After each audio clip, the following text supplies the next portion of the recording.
পিতা পুত্র পবিত্র আত্মার নামে আমেন।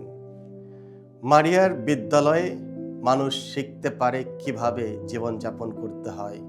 শুধু খ্রিস্টকে পৃথিবীর কাছে তুলে ধরাই নয়, বরং বিশ্বাসের সঙ্গে যিশুর সময়ের অপেক্ষা করতে এবং ক্রুশের পাদদেশে মা মারিয়ার সঙ্গে অবিচলভাবে দাঁড়িয়ে থাকতে।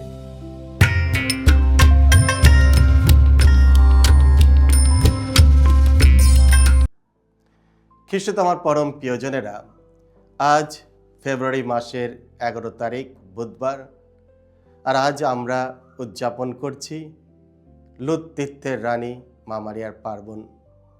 এই পার্বণ দিনে আজকের পবিত্র মঙ্গল সমাচারটি নেওয়া হয়েছে যোহন রচিত মঙ্গল সমাচার থেকে 19 অধ্যায় 25 থেকে 27 পদ। এসব আমরা ভক্তিভাবে আজকের এই বাণীটি শুনি।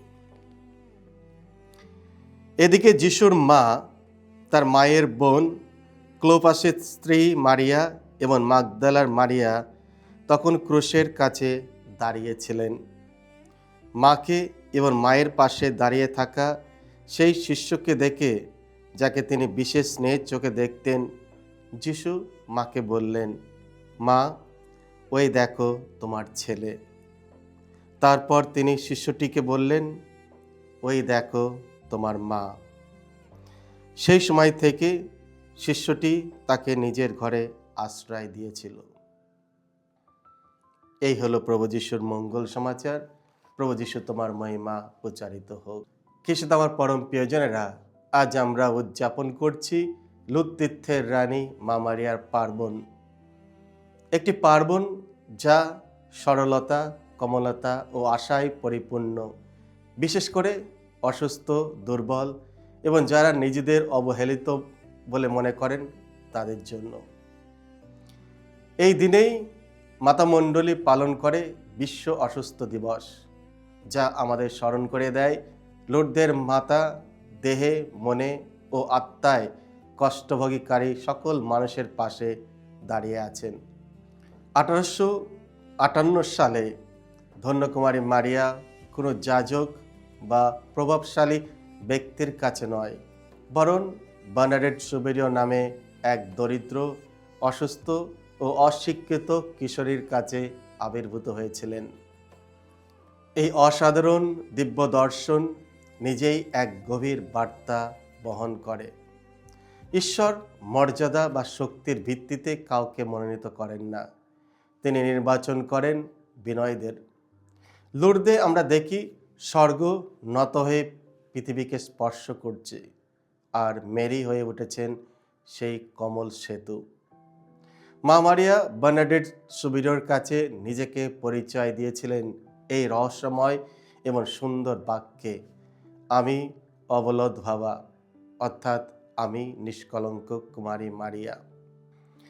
তিনি আমাদের দৃষ্টি নিজের দিকে নয়, বরং ঈশ্বরের অনুগ্রহের দিকে আকর্ষণ করেন, যে অনুগ্রহ তার জীবনের শুরু থেকেই কার্যকর ছিল।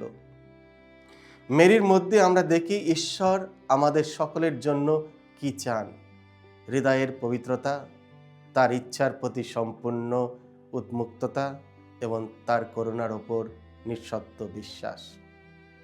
লুর্দের আবির্ভাবের একটি বিশেষ দিক হলো জলের উৎস।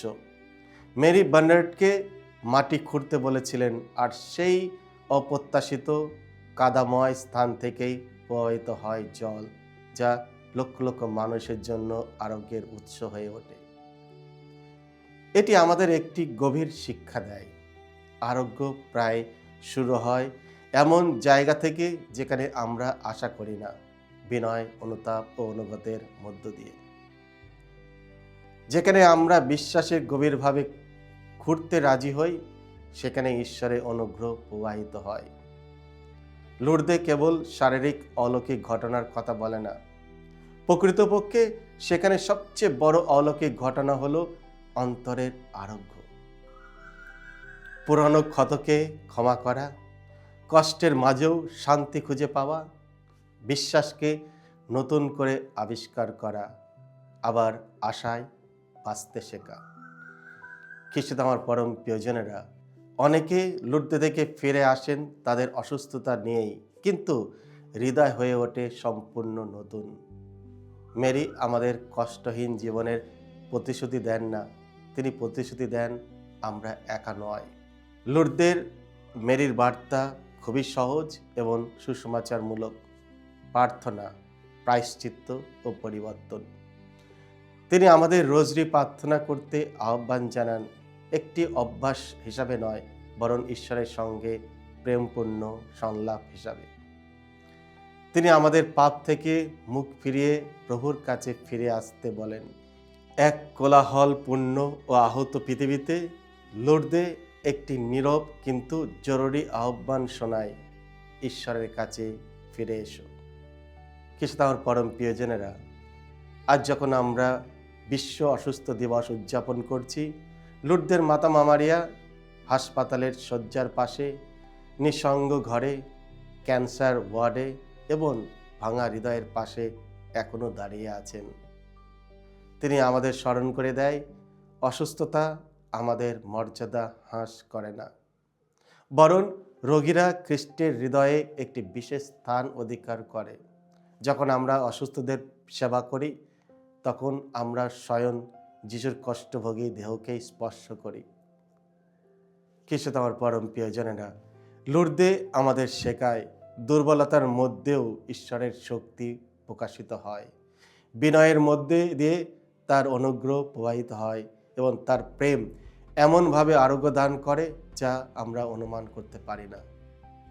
আজ আমরা মেরির কাছে নিয়ে আসি আমাদের অসুস্থতা, আমাদের ভয়, আমাদের উত্তরহীন প্রার্থনাগুলি। একই সঙ্গে তার হাতে অর্পণ করি আমাদের সেই প্রিয়জনদের যারা কষ্টের মধ্যে দিয়ে যাচ্ছেন। লুর্দের মতো আমাদের তার পুত্র যিশুর কাছে নিয়ে যান, যিনি দিব্য চিকিৎসক, যিনি একমাত্র প্রতিটি ক্ষত সারাতে পারেন এবং আমাদের পরিপূর্ণ জীবন দান করতে পারেন। পোপ দ্বাদশ পিয়স বলেছিলেন, মারিয়ার বিদ্যালয়ে মানুষ শিখতে পারে কিভাবে জীবনযাপন করতে হয়, শুধু খ্রিস্টকে পৃথিবীর কাছে তুলে ধরাই নয়, বরং বিশ্বাসের সঙ্গে যিশুর সময়ের অপেক্ষা করতে এবং ক্রুশের পাদদেশে মারিয়ার সঙ্গে অবিচলভাবে দাঁড়িয়ে থাকতে। তার কাছে যাও, তোমরা যারা বস্তুগত দারিদ্র্যে বিধ্বস্ত, জীবনের কঠোর বাস্তবতা ও মানুষের উদাসীনতার সামনে অসহায়। তার কাছে যাও, তোমরা যারা দুঃখ ও নৈতিক পরীক্ষায় জর্জরিত।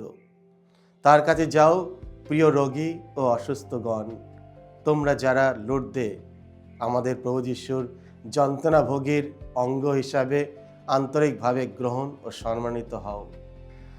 তার কাছে যাও এবং হৃদয়ের শান্তি গ্রহণ করো, দৈনন্দিন কর্তব্য পালনের জন্য শক্তি লাভ করো এবং তোমরা যে ত্যাগ স্বীকার করছো তার মধ্যেও আনন্দ খুঁজে পাও।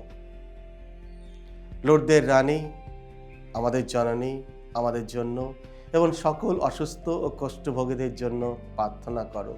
তিনি যেন সকল সেই সব মানুষকেও সাহায্য করেন যারা রোগীদের সেবা ও পরিচর্যা করেন। লুর্দের মাতা, আমাদের জন্য প্রার্থনা করো। আমেন। সকলকে জয় যিশু। ঈশ্বর আপনাদের সকলকে আশীর্বাদ করুন।